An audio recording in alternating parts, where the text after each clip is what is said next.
من یمت یرنی، اے حارث ہمدان جو مرے گا وہ مجھے دیکھے گا، چاہے مومن ہو چاہے منافق ہو، اگر میرا ہوگا تو مجھے دیکھ کر اس کی آنکھیں روشن ہو جائیں گی، اور اگر منافق ہوگا تو مجھے دیکھ کر اس کے حسد میں اضافہ ہوگا، اور جتنا اس کے حسد میں اضافہ ہوگا اتنا ہی اس کے عذاب میں اضافہ ہوگا۔ اسی لیے مومن موت سے گھبراتا نہیں ہے، مومن اسی انتظار میں رہتا ہے کہ کب موت آئے گی اور مجھے میرے مولا کی، ساری زندگی اپنے مولا سے محبت کا دعویٰ کیا، ساری زندگی میں نے اپنے مولا کو یاد کیا، ساری زندگی میں نے اپنے مولا کے فضائل پڑھے، مصائب سنے، آخر وہ وقت اب جب مومن اپنے مولا سے ملاقات کرنے جا رہا ہے۔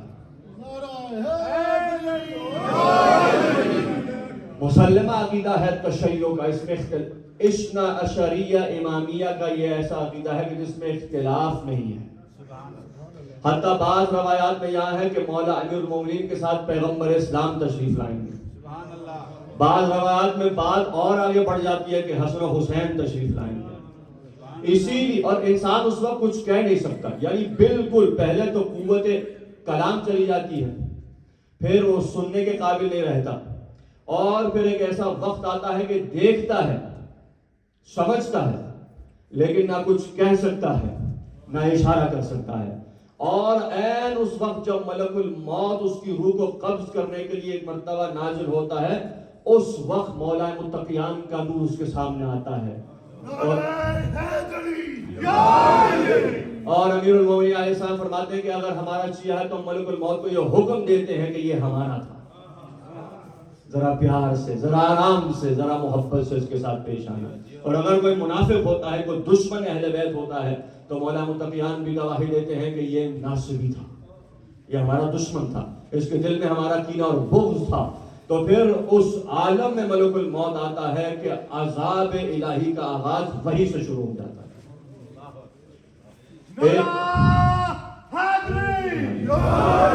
مرحوم آیت اللہ شہید حسین قمی آخری وقت جب آپ نے بولنا چھوڑ دیا تھا، آپ کے گھر والے کہتے ہیں کہ ہم نے کوئی امید اب نہیں تھی کہ اب یہ باقی نہیں بچے، نہ یہ کلام کرتے تھے، نہ یہ اٹھتے تھے، نہ یہ کچھ کہتے تھے، نہ ہم سے بات کرتے تھے، نہ کچھ سمجھا پاتے تھے، بس سارا دن اپنے بستر پہ لیٹے رہتے تھے، یہاں تک کہ وہ وقت آ گیا کہ انتقال سے پہلے چند لحظے ایک دفعہ انہوں نے اپنی آنکھ کو کھولا اور اپنے بچوں سے کہا کہ مجھے اٹھا کر بٹھاؤ، کام گھبرا گئے، اتنے دنوں سے نہ آنکھیں کھولی تھی، نہ کچھ بولے تھے، نہ کچھ کلام کیا تھا، ابھی ایک دفعہ آنکھ کھلی اور کہتے ہیں کہ مجھے اٹھا کر بٹھاؤ۔ تو ہم نے کہا نہیں یہ شاید اس وقت جو ہے ان کو اٹھانا نہیں چاہیے، کہ طبیعت ناساز ہے۔ تو جب انہوں نے 2-3 بار کہا، پھر تیسری مرتبہ انہوں نے غصے میں کہا کہ کیا تم نے سنا نہیں، مجھے اٹھا کر بٹھاؤ، میرے مولا تشریف لائے۔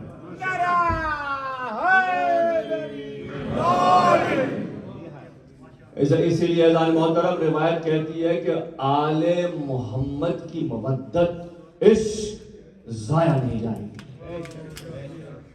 آپ کہیں کہ ساری زندگی کوئی شخص دنیا سے چلا گیا، مجلس میں آتا رہا، مولا حسین کا زادار رہا، آخر وہ محبت کب کام آئے گی؟